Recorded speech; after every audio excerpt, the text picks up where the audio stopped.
Continuamos en el living. Bueno, ya recibimos a las siguientes invitadas. Estaremos hablando de las mujeres, la desigualdad de género en los delitos de drogas, también la población carcelaria. Hay un informe que desarrollaron Yamila Cabrera, Emilia Pérez, en el marco, obviamente, de lo que es la política criminal de la Comisión Sectorial de la Investigación Científica de la Universidad de la República, en colaboración con el Servicio de Paz y Justicia. Gracias por acompañarnos a las dos. Un gusto recibirlas. Un gusto para nosotros estar acá. Muchas gracias por la invitación.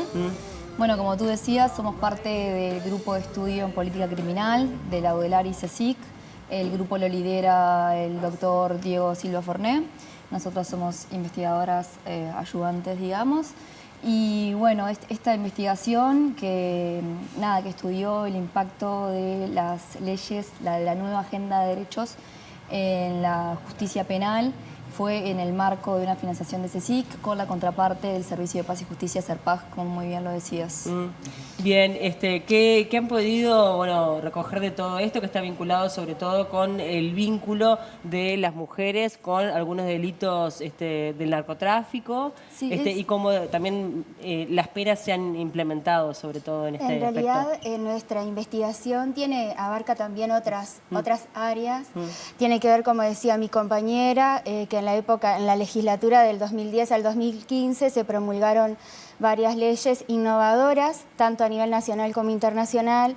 Una de ellas es la ley de interrupción voluntaria del embarazo, que es la ley de aborto, la ley donde se establece la responsabilidad penal del empleador, y en tercer lugar la ley de regulación del mercado de cannabis, que es una de donde está prevista esas consecuencias, pero sí estudiamos cuál fue el impacto de esas tres leyes en el sistema de justicia penal.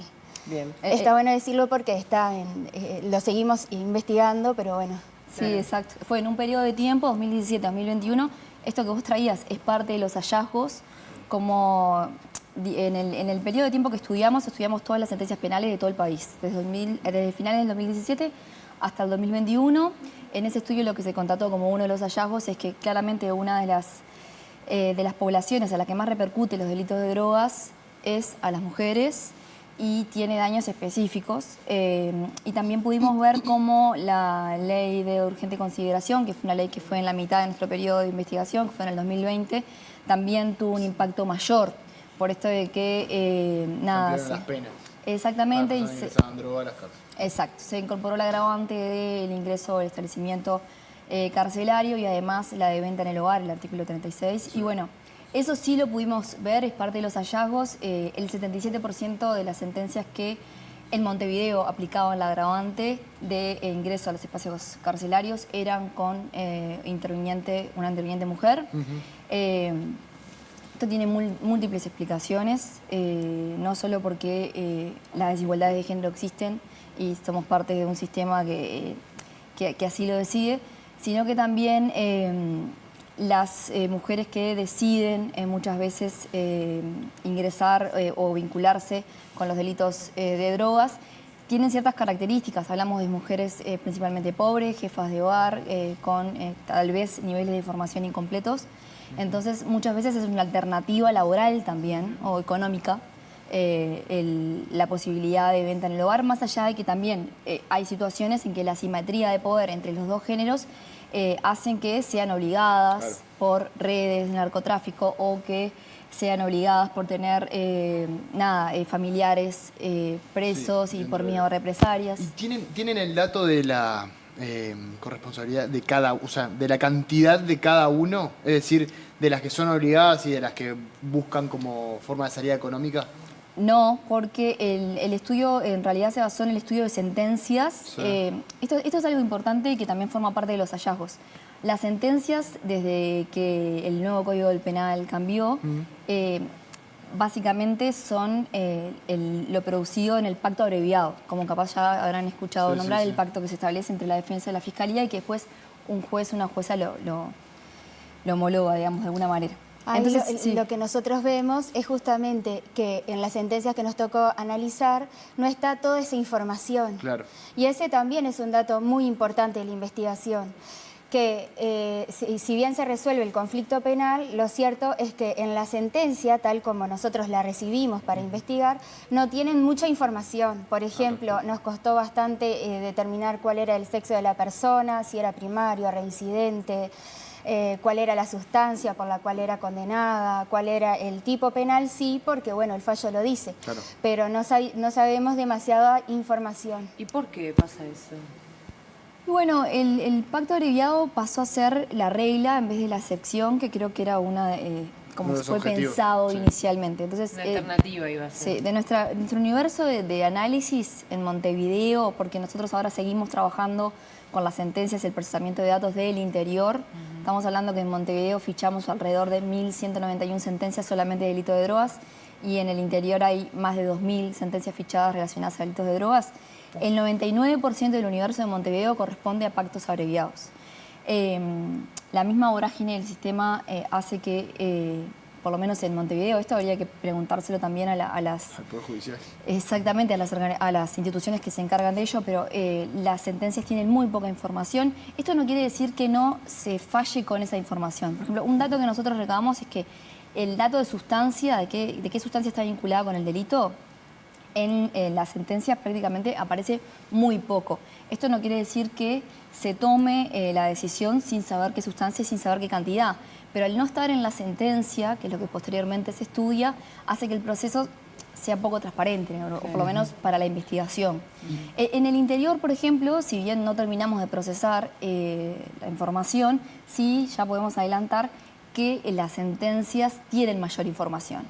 Y ya pudimos ver que hay más información relativa a las sustancias y a las cantidades, por ejemplo. ¿Y en el estudio también pudieron evaluar lo que son los centros penitenciarios femeninos? Bueno, no formó parte de nuestra investigación el específico porque, como te digo, está bien enfocado a cómo se aplica la norma. Bien. En cuanto a la justicia penal y bueno, a eso nos abocamos. No, consultarle respecto a la información que aparece en la sentencia. ¿Tiene una correlación estas dos opciones que planteaban de la obligatoriedad o mejor dicho, sí, el apriete, digamos, para que ingrese la droga o la toma de decisión en cuanto a las penas que se terminan dando? En realidad no la hemos cantidad visto de años, el por ejemplo. impacto, pero sí, por ejemplo, ponemos un caso puntual Sí. de una de las sentencias en donde era una señora de unos 60 años que tenía 5 hijos, uno privado de libertad y había recibido amenazas. Esta información sí la pudimos recabar porque estaban en las claro. sentencias, casualmente, porque juicio había oral. ido a juicio oral. Entonces, ella recibió la amenaza de bueno, que iban a ir contra la integridad física de uno de sus hijos, Sí. y ella ingresa 10 gramos de marihuana. En esa hipótesis, lo que hace la juez al dictar su sentencia es decir que si bien tiene presente lo manifestado por la defensa de que pudo haber existido algún tipo de coacción y también tiene presente que la Fiscalía no está invocando, por ejemplo, que la señora perteneciera a una red o una organización criminal, Sí. lo cierto es que ella estaba bastante coartada en cuanto a qué pena aplicar, porque bueno, ella hablaba algo así de que se veía obligada a aplicar la pena de 4 años, Ok, lo bien. cual es un claro retroceso en Claro, nuestro sistema claro. y además la consecuencia es gravísima. Pero bueno, de cierta manera la ley así establece y si bien nosotros reconocemos esa falla, no se puede, la ley no nos permite actuar en el sistema Sí, claro, tomando en consideración ese contexto en el Claro. que está la persona. Eso iba a preguntarte, perdón, porque me cuesta entender bien, o capaz que nos forma parte de las conclusiones, si esta mirada desigual a la que ustedes hacen referencia parte del sistema, o sea, hay un sistema judicial que no tiene una mirada tal vez de género o con estas sensibilidades, o hay un sistema de leyes que no está adaptado a eso, o ambas. Bueno, mira, ahí hay un dato de la investigación que nos podría ayudar a contestar eso. Si vos estudiás desde el 2017 a el 2021 el promedio de penas aplicado a mujeres, tanto mujeres como hombres, el promedio en meses de penas va subiendo. En hombres hay una diferencia de 10 meses del promedio del 2017 al 2021 y en mujeres una suba de 8 meses. cuando estudias cuándo es el quiebre más alto y cuándo empiezan a subir más los promedios de pena, te encontrás con las reformas legislativas que incorporó la LUC. En el 2020, claro. En el 2020, exactamente. La LUC, en cuanto a los delitos de drogas y la vinculación con las mujeres, tuvo un impacto muy grande que se alertó antes de la votación de la ley y que ahora se está corroborando de alguna manera. Cuando vos hablabas hoy de los establecimientos carcelarios, el número de mujeres presas por delitos vinculados a drogas hace también que las cárceles de mujeres estén cada vez más llenas y estén con cada vez peores niveles de calidad de la prisión. Totalmente. Para bajarlo también un poco a tierra, hay como diferentes escenarios, ¿no? Por un lado está una persona que su pareja era el que tenía la boca y él cae preso, entonces ella continúa con ese trabajo también como forma de sustento. Mujeres que ingresan también droga a los penales, muchas veces vinculados con amenazas que tienen las personas que están dentro de los penales. Es como una forma de cuidar a un hijo o cuidar a una pareja, porque el ingreso de drogas también le da poder. Y también algunas situaciones vinculadas con lo familiar, ¿no? Que eso ocurre mucho. ¿No son como los escenarios más comunes? ¿Ustedes pudieron corroborar eso o hay alguno más para sumar? No, y te sumaría que también es un método de subsistencia, sacando como la mirada también de la mujer, como siempre, si bien obviamente que estos delitos repercuten más por los roles de cuidado y estas desigualdades de género que estábamos hablando, y estas agravantes están, ¿por qué se vinculan tanto con la mujer? También por los roles de cuidado, ¿no? Esto que vos misma mencionabas, la agravante de venta en el hogar, ¿quién está en el hogar cuidando de los hijos? Pero además de estas hipótesis, también se podrían establecer hipótesis que tengan que ver con esto de la subsistencia económica y la poca inserción con el mercado laboral, y también una decisión de que ante trabajos precarizados la venta de sustancias sea una mejor alternativa. Digo, también lo tenemos que tener como en el abanico de las hipótesis. Bien. Ustedes empezaron en 2017, el tiempo es 2017-2021. Sí, fines de 2017-2021. ¿Hay un cambio? ¿Hay una progresión? O sea, el mercado del narcotráfico, el trabajo del narcotráfico en nuestro país ha ido mutando en sus formas. ¿Ustedes ven algún cambio del 2017 al 2021 en el rol de la mujer? Capaz que al principio era como un rol totalmente secundario y empieza a haber un empoderamiento en el proceso delictivo. La realidad es que este fenómeno de la feminización en los delitos de drogas es a nivel regional. Y lo otro importante también a destacar, que de todos los datos que recibimos y que pudimos analizar, nunca estamos hablando de narcotráfico, ¿no? Es de microtráfico, de muy pequeñas cantidades. En las hipótesis en las que sí está esa información, que se da mucho en los casos donde se va a juicio oral, que de hecho se ha conseguido alguna que otra absolución, que es cuando la persona no va a recibir el castigo penal que podría corresponderle. Son casos, en la mayoría, de tenencia no para su consumo, que es una figura bien discutida, en tanto el tener o almacenar sustancia estupefaciente por sí solo no es ilícito. Es una figura atípica como para condenar penalmente. Sin embargo, en Uruguay nos está pasando de que hay como cierto resabio conservador y la inmensa mayoría de las sentencias indican que esta es una de las figuras por las cuales las personas, tanto varones como mujeres, son más condenados. Y ni que hablar en el caso de las mujeres. Pero sí quería señalar eso, de que estamos hablando siempre de un micro pero yo te lo decía tráfico. por lo siguiente, como el narcotráfico viene con nuevas reglas, también todo lo que se desprende para abajo puede proponer cambios de juego, ¿no? Sí, nosotros no hicimos una investigación como más del tipo antropológica, sino que fue una investigación jurídica. Claro.